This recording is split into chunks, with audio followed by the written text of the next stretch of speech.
साल 2006 में हुए मुंबई ट्रेन बम धमाकों के सभी 12 आरोपियों को बॉम्बे हाई कोर्ट ने बरी कर दिया है। न्यायालय ने कहा कि जो भी सबूत पेश किए वो ठोस नहीं थे, जिनके आधार पर आरोपियों को दोषी ठहराया जा सके। इस आत्मघाती हमले में कुल 189 लोग मारे गए थे, जबकि 800 से ज्यादा लोग घायल हुए थे। न्यायालय ने सोमवार को एक बड़ा फैसला दिया।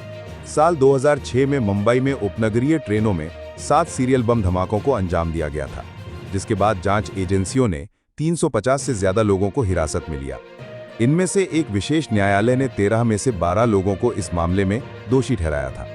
19 साल के लंबे इंतजार के बाद 21 जुलाई 2025 को सबूतों के अभाव में मुंबई हाईकोर्ट में सभी 12 आरोपियों को बरी कर दिया है। इसमें एक आरोपी की ट्रायल के दौरान मौत हो चुकी है। अदालत ने कहा, दलीलों को साबित करने के लिए कोई भी ठोस सबूत पेश नहीं किए गए। जिन्होंने गवाह के तौर पर बयान दिए वे शुरुआती 100 दिनों तक चुप रहे, जिससे जांच पर असर पड़ा है। आइए विस्तार से जानते हैं कि आखिर क्या था पूरा मामला। 11 जुलाई 2006 को मुंबई के उपनगरीय रेल नेटवर्क पर 7 समन्वित बम विस्फोट हुए, जो भारत के सबसे घातक आतंकवादी हमलों में से एक थे। ये धमाके मुंबई की पश्चिमी रेलवे की लोकल ट्रेनों में हुए, जो शहर की जीवन रेखा मानी जाती हैं। ये हमला शाम के व्यस्त समय के दौरान हुआ, जिसका उद्देश्य अधिकतम नुकसान पहुंचाना था। विस्फोट 11 मिनट के अंतराल में शाम 6:24 से 6:35 के बीच हुए। ये धमाके चर्च गेट से शुरू होने वाली पश्चिमी रेलवे की ट्रेनों में हुए, जो उत्तर की ओर जा रही थीं। खार road Santa Cruz, Bandra Khar road, Jogeshwari, Mahim junction, Matunga Mahim junction, Mira road Bhayandar और बोरीवली स्टेशनों पर कई लोग मारे गए थे। बमों में आरडीएक्स और अमोनियम नाइट्रेट का उपयोग किया गया था, जो प्रेशर कुकर में रखे गए थे। प्रेशर कुकर का उपयोग थर्मोबैरिक प्रभाव को बढ़ाने के लिए किया गया, जिससे विस्फोट की शक्ति बढ़ गई। बमों को क्वार्ट्ज टाइमर के साथ डेटोनेट किया गया। इन धमाकों में 189 लोगों की मौत हुई और 800 से अधिक लोग घायल हुए। एक पीड़ित पराग सावंत 9 साल तक कोमा में रहे और 2015 में उनकी मृत्यु हो गई, जिसके बाद मृतकों की संख्या 189 हो गई। बमों को प्रथम श्रेणी डिब्बों में रखा गया था, जहां ज्यादातर व्यापारी, सरकारी कर्मचारी और कॉलेज छात्र यात्रा करते थे। प्रशासन की प्रतिक्रिया। भारी मानसून बारिश के कारण शुरुआती बचाव कार्य में बाधा आई, लेकिन स्थानीय लोगों और अप्रभावित यात्रियों ने बचाव में मदद की। मुंबई की बस सेवा। बेस्ट ने अतिरिक्त बसें चलाईं ताकि फंसे यात्रियों को घर पहुंचाया जा सके। विस्फोटों के बाद मुंबई और अन्य प्रमुख भारतीय शहरों में हाई अलर्ट घोषित कर दिया गया। पश्चिमी रेलवे लाइन को कुछ समय के लिए बंद कर दिया गया, लेकिन अगली सुबह 10:45 तक सेवा बहाल कर दी गई। रेलवे स्टेशनों पर सुरक्षा बढ़ाई गई, जिसमें सीसीटीवी, मेटल डिटेक्टर और किनाइन दस्तों की तैनाती शामिल थी। 18 जुलाई 2006 को विस्फोटों के एक सप्ताह बाद मुंबई में एक स्मृति सभा आयोजित की गई, जिसमें राष्ट्रपति एपीजे अब्दुल कलाम ने 2 मिनट का मौन रखा। माहिम स्टेशन पर एक स्मारक बनाया गया, जहां हर साल श्रद्धांजलि दी जाती है। जांच और कानूनी कार्यवाही। महाराष्ट्र आतंकवाद निरोधी दस्ते ने जांच शुरू की।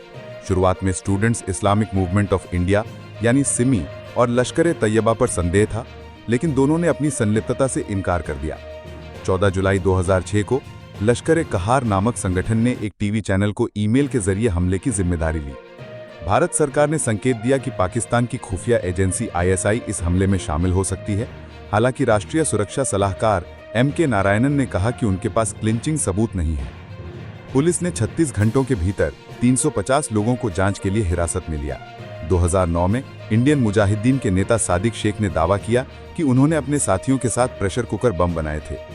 2015 में महाराष्ट्र संगठित अपराध नियंत्रण अधिनियम यानी MCOCA के तहत एक विशेष न्यायालय ने 13 में से 12 लोगों को दोषी ठहराया था। 5 को मृत्युदंड यानी कमाल अंसारी, मोहम्मद फैसल शेख, एहतिशाम सिद्दीकी, नवेद खान और आसिफ खान, और 7 को आजीवन कारावास की सजा सुनाई गई। 19 साल के लंबे इंतजार के बाद 21 जुलाई 2025 को सबूतों के अभाव में मुंबई हाईकोर्ट में सभी 12 आरोपियों को बरी कर दिया है। इसमें एक आरोपी की ट्रायल के दौरान मौत हो चुकी है। अदालत ने कहा, दलीलों को साबित करने के लिए कोई भी ठोस सबूत पेश नहीं किए गए। जिन्होंने गवाह के तौर पर बयान दिए वे शुरुआती 100 दिनों तक चुप रहे, जिससे जांच पर असर पड़ा है। हादसे से क्या सीख मिली।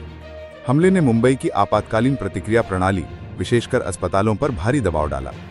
अध्ययनों में पाया गया कि मुंबई में औपचारिक इमरजेंसी मेडिकल सर्विस और फील्ड ट्रायज की कमी थी। धमाकों के बाद भारतीय रेलवे ने स्टेशनों पर सुरक्षा बढ़ाई, जिसमें गैर यात्रियों का प्लेटफॉर्म पर प्रवेश प्रतिबंधित करना, सीसीटीवी और मेटल डिटेक्टर लगाना शामिल था।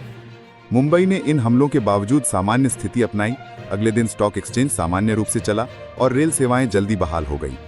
2006 के मुंबई ट्रेन धमाके एक सुनियोजित आतंकवादी हमला था जिसने शहर की जनता और बुनियादी ढांचे को गहरा आघात पहुंचाया।